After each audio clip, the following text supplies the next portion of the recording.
Hello friends, welcome to Shri Tamil channel. சப்பாத்திக்கும் பூரிக்கும் விதவிதமான எத்தனை சைடிஷ் பண்ணாலும் ஒரு சிம்பிளான உருளைக்கிழங்கு குருமாவை எப்போவுமே அடிச்சுக்க முடியாது. சப்பாத்தி பூரிக்கு மட்டும் இல்லை, இட்லி தோசைக்கு கூட ரொம்பவே நல்லாயிருக்கும். முதல்ல ஒரு பேனில் 3 டேபிள் ஸ்பூன் எண்ணெய் சேர்த்துக்கோங்க. இந்த எண்ணெய் லேசாக சூடானதும் ஒரு சின்ன துண்டு பட்டை, 3 கிராம்பு, ஒரு பிரிஞ்சி இலை, ஒரு அன்னாசி பூ எல்லாத்தையும் ஒன்றா சேர்த்துக்கோங்க. இது லேசாக பொரிஞ்சு வரட்டும். அடுத்து இதில் 2 பெரிய வெங்காயத்தை நீல வாக்கில் இந்த மாதிரி மெலிசாக நறுக்கி சேர்த்துக்கோங்க. இப்போ இந்த வெங்காயத்தை நல்லா வதக்கி விட்டுக்கலாம். வெங்காயம் நல்லா வதங்கி லேசாக நிறம் மாறி வரணும், அது வரைக்கும் நாம் இதை வதக்கி விட்டுக்கலாம். எப்போவுமே எந்த விதமான குருமா செஞ்சாலும் வெங்காயத்தை நல்லா லேசாக சவக்கிற வரைக்கும் வதக்கி விட்டால் கண்டிப்பாக அதோட டேஸ்ட்டு ரொம்பவே நல்லாயிருக்கும். இப்போ வெங்காயம் ஓரளவுக்கு வதங்கி வந்ததும் அடுத்து இதில் ஒரு அரை டேபிள் ஸ்பூன் அளவுக்கு இஞ்சி பூண்டு விழுது சேர்த்து இப்போ இந்த இஞ்சி பூண்டோட பச்சை வாசனை போகிற வரைக்கும் நல்லா வதக்கி விட்டுக்கோங்க. வெங்காயமும் இஞ்சி பூண்டு விழுதும் ரெண்டுமே சேர்ந்து ஒன்றா நல்லா வதங்கி வரட்டும். அடுத்து இதில் ஒரு பெரிய நல்ல பழுத்த தக்காளியை மிக்சி ஜாரில் சேர்த்து இந்த மாதிரி மையை அரைச்சி சேர்த்துக்கோங்க.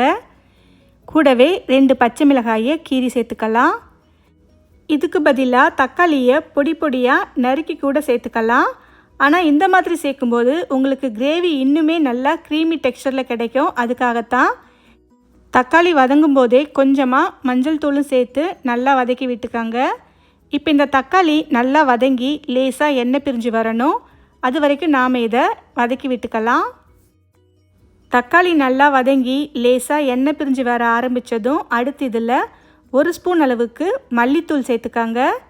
அரை ஸ்பூன் அளவுக்கு தனி மிளகாய்த்தூள் சேர்த்துக்கலாம். மிளகாய்த்தூள் உங்கள் காரத்துக்கு ஏற்ற மாதிரி சேர்த்துக்கோங்க.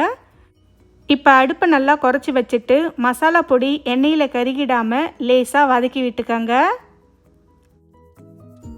அடுத்து 2 சின்ன உருளைக்கிழங்க தோலை சீவிட்டு இந்த மாதிரி கொஞ்சம் சின்ன சின்னதாக நறுக்கி வச்சுருக்கேன். இப்போ இதை சேர்த்துக்கலாம். உருளைக்கிழங்க சேர்த்து இந்த மசாலாவிலேயே 1 நிமிஷத்துக்கு மட்டும் நல்லா வதக்கி விட்டுக்கோங்க. அடுத்து இதில் 2 கப் அளவுக்கு தண்ணி சேர்த்துக்கோங்க. இந்த குருமாவை நான் கொஞ்சம் கெட்டியாக வைக்க போகிறேன், அதனால் தண்ணி கொஞ்சம் குறைவாகவே சேர்த்துக்கிறேன்.